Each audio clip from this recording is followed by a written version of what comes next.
Hello दोस्तों, master study की इस ऑनलाइन क्लासेस में मैं अरुण शर्मा एक बार फिर से आपका हार्दिक स्वागत करता हूं, अभिनंदन करता हूं। दोस्तों, आज जो मैं आपको बताने वाला हूं, झीलों का बेसिक बताने वाला हूं। उसके बाद हम अगली क्लास में झीलों का अध्ययन करेंगे। तो झीलों का बेसिक देखिए, उत्पत्ति के आधार पर देखो झील क्या होती है। झील उत्पत्ति के आधार पर, झील वैसे तो दो प्रकार की होती है। झील वैसे तो कितने प्रकार की होती है? दो प्रकार की होती है। एक होती है प्राकृतिक झील और दोस्तों एक होती है कृत्रिम झील। एक क्या होती है? प्राकृतिक झील और एक क्या होती है? कृत्रिम झील होती है। क्लियर है? ठीक है। प्राकृतिक झील किसे कहते हैं और कृत्रिम झील किसे कहते हैं, ये देखिए। प्राकृतिक झील वो झीलें होती हैं जिसका निर्माण मनुष्य ने नहीं किया, वो प्रकृति के द्वारा अपने आप हमें प्राप्त हुई है।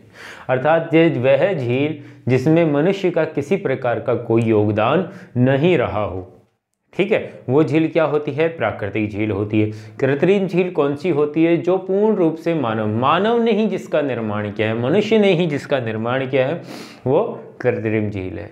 ठीक है, सिंपल सी बात है। प्रकृति द्वारा बनाई गई झीलें प्राकृतिक झीलें होती है, मनुष्य द्वारा बनाई गई झीलें कृत्रिम झीलें होती हैं। आशा करता हूँ ये बात समझ में आ गई होगी।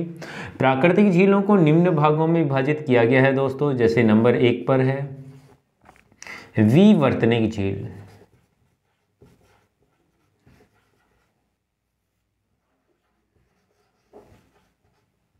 नंबर 1 पे क्या है मित्रों? विवर्तनिक झील है। नंबर 2 पे है पलाया झील। नंबर 2 पे कौन सी है मित्रों? पलाया झील है। नंबर 3 पे है दोस्तों लेगून झील है।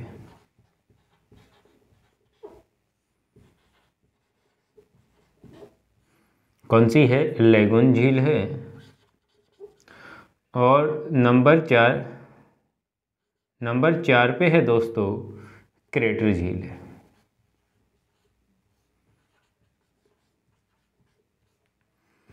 तो विवर्तनिक झील, लेगून झील, पलाया झील, क्रेटर झील, ये 4 प्रकार की झीलें होती हैं।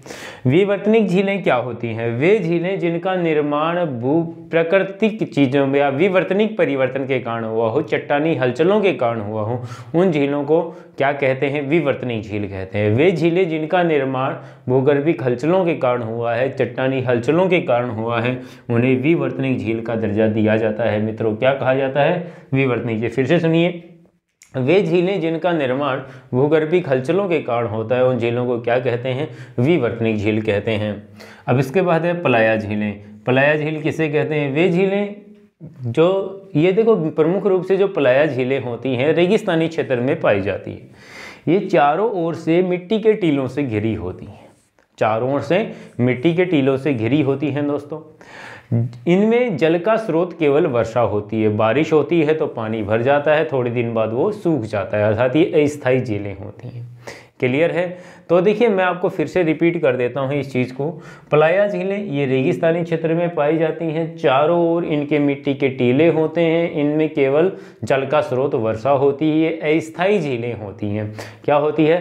अस्थायी झीलें होती है। तो रेगिस्तानी क्षेत्र में पाई जाने वाली अस्थायी झीलों को पलाया झील कहते हैं। क्या कहते हैं? पलाया झील कहते हैं। ठीक है। अब बात हो कि सर इसमें पानी कहाँ से आता है, तो इनमें केवल बारिश का पानी आता है, वर्षा का जल इकट्ठा होता है, कोई रेगुलर नदी आकर इसमें नहीं गिरती। अब इसके बाद आता है लेगून झील। देखिए, ये लेगून झील जो है ये समुद्र तटों पर बनी होती हैं। जब समुद्र का जल लहरों के माध्यम से स्थल भाग में प्रवेश करता है, जब समुद्र का जल लहरों के माध्यम से स्थल भाग में प्रवेश करता है और अवरोधकों के कारण वो जल वापस नहीं जा पाता, अवरोधक अर्थात रुकावटों के कारण जब वो जल वापस नहीं जा पाता, तो उस जल से निर्मित झील को लेगून झील कहा जाता है। क्या कहा जाता है मित्रों?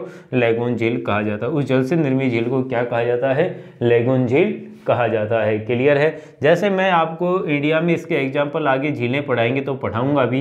जैसे भारत की सबसे बड़ी जो लेगून झील है वो चिल्का है। चिल्का झील ओडिशा में है। वैसे तो भारत में बहुत सारी लैगून झीलें हैं, जैसे पुलिकट भी है। पुलिकट आंध्र प्रदेश और तमिलनाडु में है। और एक वेबनाड झील है। कौन सी है? वेबनाड झील है। वेबनाड झील केरल में है। वेबनाड झील से क्वेश्चन ये भी आता है कि ये भारत की सबसे लंबी झील है। बड़ी पूछे, बड़ी का जाएगा लार्जेस्ट, इंग्लिश में जो वर्ड उपयोग में ले जाएगा चिल्का झील के लिए जो वर्ड उपयोग में ले जाएगा वो लार्जेस्ट होगा।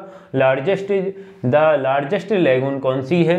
तो चिल्का। द लॉन्गेस्ट लैगून कौन सी है? वेबनाड। तो भारत की सबसे लंबी झील कौन सी है? वेबनाड। सबसे बड़ी झील कौन सी है? खारे पानी की चिल्का है। ठीक है। इसके बाद आती है क्रेटर झील। क्रेटर झील क्या होती है दोस्तों? ये ज्वालामुखी या उल्का पिंड द्वारा निर्मित कीपनुमा आकार की झीलों को क्रेटर झील कहा जाता है। मैंने यहाँ एक वर्ड उपयोग में लिया है कीप। कीप अर्थात तेल डालने का कीप आता है। कीपनुमा आकार की झीलों को क्या कहा जाता है? क्रेटर झील कहा जाता है। मैंने दो वर्ड उपयोग में लिए,